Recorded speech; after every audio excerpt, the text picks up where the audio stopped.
এক গ্রামে রাঘব আর সুলেখা নামের দম্পতি থাকতো। সুলেখার কোনো বাচ্চা ছিল না, যখন কি ওদের বিয়ের অনেক বছর হয়ে গিয়েছিল।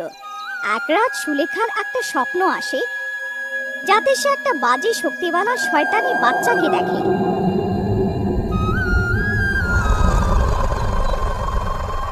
মা, আমি আপনার অংশ, আমি আপনার পাশে নিশ্চয়ই আসব।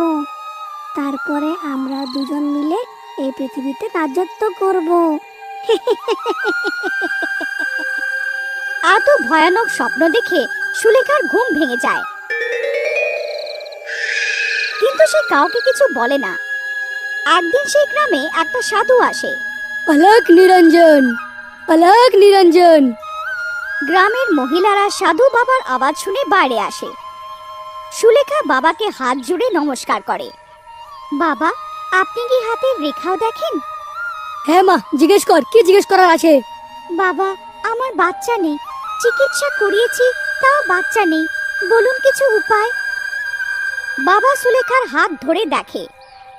মা, তোর সন্তানের রেখা তো নেই, কিন্তু একটা উপায় আছে। যদি তুই আমার বলা উপায় মানবি তো হয়তো সন্তান সুখ পেতে পারিস। সুলেখা বাচ্চার লোভে যা কিছু করার জন্য মেনে নেয়। শোন মা, রাত 12টার সময় তোকে পিছনের জঙ্গলে যেতে হবে। ওইখানে এক যজ্ঞ করতে হবে, যেখানে তোর সন্তান সুখ প্রাপ্য হবে। কিন্তু তোকে নিজের স্বামী থেকে এই কথা লুকাতেই হবে। সুলেখা কিছু মুহূর্ত ভাবে আর মেনে নেয়। রাত 12টার সময় সুলেখা জঙ্গলের মাঝামাঝি যায়।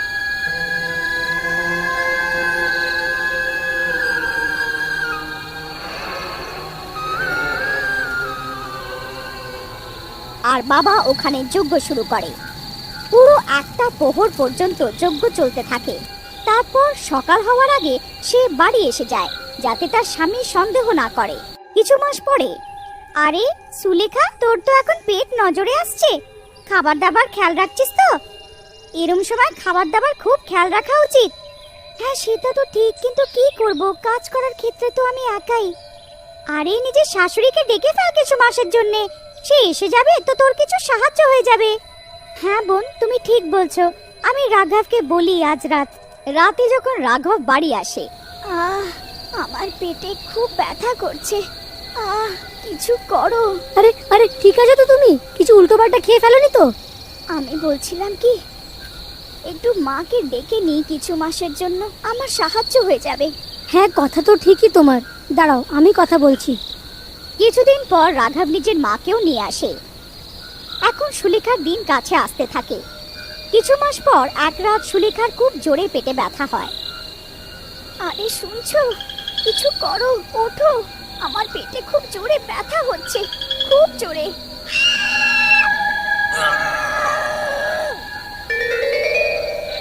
সুলেখার চিৎকার শুনে রাঘবের মা ঘরে চলে আসে। আরে বৌমা, কি হলো, ঠিক আছো তো? মা, খুব ব্যথা হচ্ছে, দেখো না। শাশুড়ি মা যখন সুলেখার পেট দেখে তো অবাক হয়ে যায়। আরে এটা কেরম করে হতে পারে, এখন তো 6 মাস হচ্ছে, আরে পেট এত বেশি কিভাবে?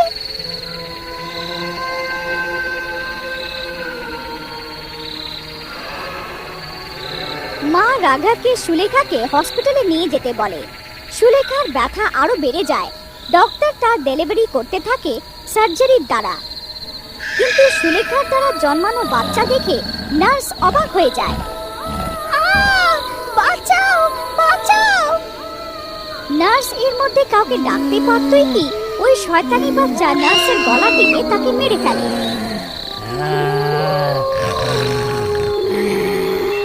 মা যখন বাচ্চাকে ওঠাতে যায় তো অবাক হয়ে যায়, নার্সের লাশ ওখানেই পড়ে থাকে।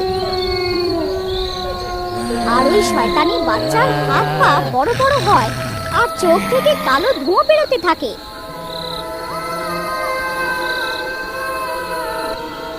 মা দৌড়ে দৌড়ে রাঘবের কাছে যায়। কি হলো মা, এত ভয় পেয়েছো কেন? আমার বাচ্চা ঠিক আছে তো? বলো না। রাঘব, তোর বাচ্চা কোনো সাধারণ বাচ্চা নয়, সে একটা শয়তানি বাচ্চা, সে কাউকে ছাড়বে না। রাঘব আর ওর মা কথা বলছিলই কি ওইখানে ওই শয়তানি শক্তিশালী বাচ্চা এসে যায় আর তার মাকে মারতে থাকে। এখন আমি এই পৃথিবীতে এসে গেছি, এখন শুধু আমার রাজত্ব হবে। আরও রাঘবের মারও প্রাণ নিয়ে নেয়।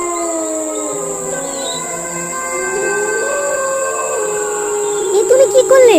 ও তোমার ঠাম্মা ছিল আর আমার মা ছিল, ওনাকে মেরে ফেললে?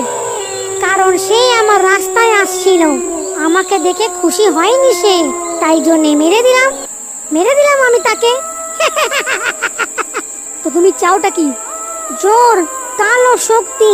ঠিক 5 দিন পর আমি সব শক্তি পেয়ে যাব আমার, তারপর আমি সব থেকে বেশি শক্তিশালী হয়ে যাব এই পৃথিবীতে। এই কথা যখন সুলেখা জানতে পারে তখন তার স্বপ্ন মনে পড়ে। সুলেখা, এই পৃথিবীটাকে বাঁচানোর জন্য আমাদের এই শয়তান বাচ্চাকে মারতেই হবে। না না, সে যেরকমই হোক আমার বাচ্চা, আমি ওকে মারবো না। ওরা দুজন নিজের মধ্যে লড়াই করতেই থাকে, তখনই সেখানে শয়তানি বাচ্চা এসে যায়। মা, তুমি এর কথা শুনো না, এরা সবাই আমাকে মারতে চায়। তুমি আমাকে ভালোবাসো আর আমি তোমাকে ভালোবাসি, এদের কথা শুনো না, এরা তোমাকেও মেরে ফেলবে। সুলেখা মমতায় ভরে থাকে, সে ওই বাচ্চাকে মারার জন্য রাজি হয় না। সবাই বাড়ি এসে যায় আর সবাই রাতে শুতে যায়। আমায় কিছু তো করতে হবে। এ শয়তানের শক্তি, এ কারুর আপন হতে পারে না। সকালে আমি একে প্রতারণা করে পুরোনো বাংলোতে নিয়ে যাব আর ওইখানে আমি শয়তানকে মেরে ফেলবো। পরের দিন সকালে, আরে সুলেখা, শোনো, বাচ্চাকে নিয়ে পুরোনো বাংলোতে যাই, ওইখানে মন্দির আছে, ওইখানে ওর নামকরণটাও করিয়ে নেব আর আশীর্বাদটাও দিয়ে নেব। কিন্তু যখনই সে ওই শয়তানি বাচ্চাকে ওঠাতে যায় তো সে অবাক হয়ে যায়, কারণ সেই শয়তানি বাচ্চা রাতারাতি 5 বছরের হয়ে যায় আর ও কিছু শক্তিও প্রাপ্ত করে নেয়। না, এরম হতে পারে না, এ কেরম করে সম্ভব? আমি এক শয়তানি শক্তির অংশ, আমার জন্য কিচ্ছু অসম্ভব নয়।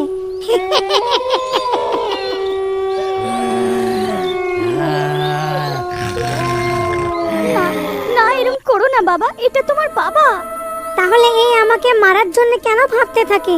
আপনারা দুজনের মনে আছে না, 5 দিন পুরো হতেই আমি শক্তি পেয়ে যাব সব।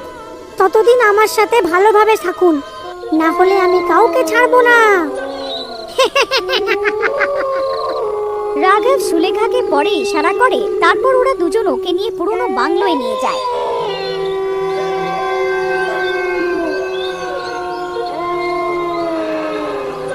ওখানে রাঘব আগের থেকেই সিদ্ধ পণ্ডিতকে ডেকে রাখে।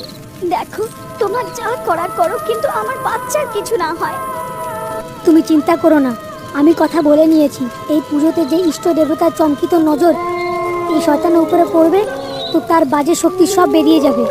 তুমি শুধু ওকে এই দেবতার মুখে মুখে নিয়ে চলে এসো। সুলেখা ওকে জড়িবুটি শুকিয়ে অজ্ঞান করে দেয় আর মূর্তির সামনে আনে। এখন আপনারা আমার সাথে সাথে এই মন্ত্র উচ্চারণ করুন। এর জ্ঞানে আসার আগে আমাদের সব নিয়ম কানুন শেষ করতে হবে। বিধির নিয়ম শুরু হয়, প্রায় 1 ঘন্টা পর্যন্ত মন্ত্রের উচ্চারণ চলে। তখনই ইষ্ট দেবতার থেকে একটা পবিত্র শক্তি বেরোয়, যা ওই শয়তানি বাচ্চার দিকে পড়ে।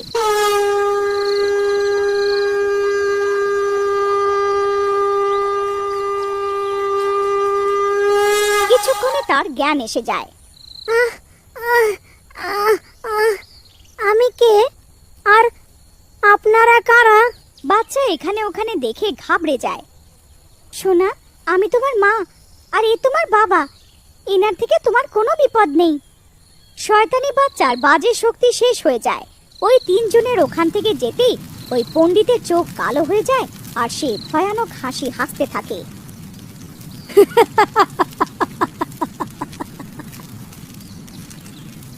যেই সে নিজের চোখ দিয়ে খাম্বার দিকে তাকায়, ওই খাম্বা ধ্বংস হয়ে যায়।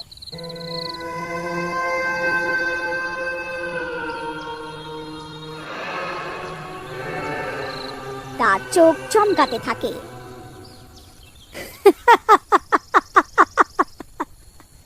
শুধু আমি আর আমি।